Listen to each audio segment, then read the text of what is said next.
to flasking your full denture. One is the preserving of what you've done with your wax up when you sealed it down onto the model. The second is protecting the equipment that you're going to be using, because these flasks that we have here are reused over and over and over again, so we need to protect those. So we'll go through all of the elements of what we're doing. So this is the bottom half of the flask, and there's a plate that goes in the flask, and there's the top half of the flask and the lid that goes on top of it. The first thing that we're going to do is we're going to Vaseline this brass flask. This does two things. It protects the flask, but it makes it easy at the end for you to dig your job out once it's processed. Can you make sure that you get down into these little areas here? Because that's the area where we mostly get caught.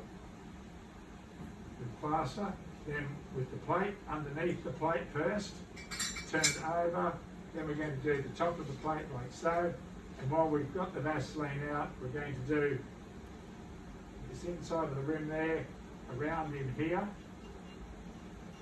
and then around this lug here, again, because it's going to sit into here, it's an important area for you to Vaseline. And then we're going to Vaseline the lid around these lugs particularly, but the whole lot of it. Okay? So that's going to protect our flask and make it easy for us to dig out. So the concept here is that we've put our case in the water. We want to soak it for at least 15 minutes.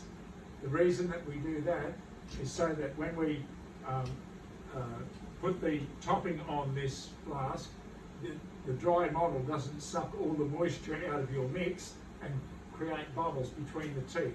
Okay? There's nothing worse at the end of processing if you've got a bubble of acrylic between every tooth that you've got to take out with a scalpel and then try and polish in there. It's very difficult to do. So this is going to be soaked for at least 15 minutes. You can accelerate that by putting it in a pressure pot and taking it up to pressure, then releasing it, then pressuring it, and then releasing it, provided the water's cold. Okay? And that just pushes water into the moisture and off. So if you're in a hurry for some reason and you need to create saturate your model, that's the way you can do it. All right. So once we've soaked our model like that for 15 minutes, we're going to mix up plaster and put it in here, and then we're going to place this into the plaster, and we're going to sink it down so this edge here is coincidental with the top of the flask. So it'll sit like that in there, and the plaster will come straight out to the edge all the way around.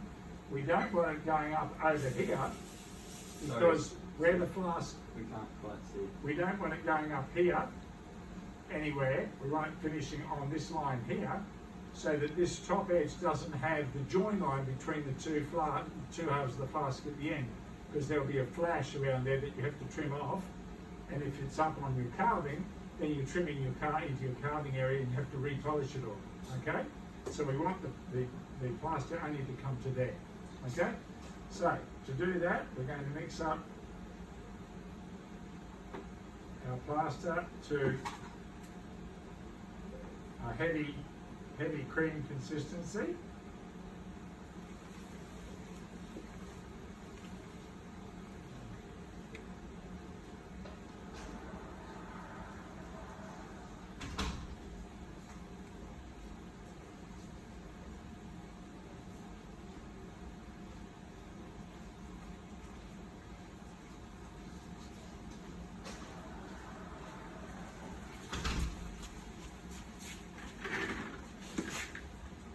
We don't want this too runny, because we want it to be able to be pushed around and stay in the place where we want it.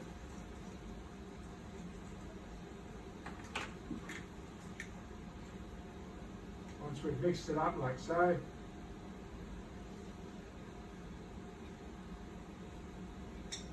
put it into your flask,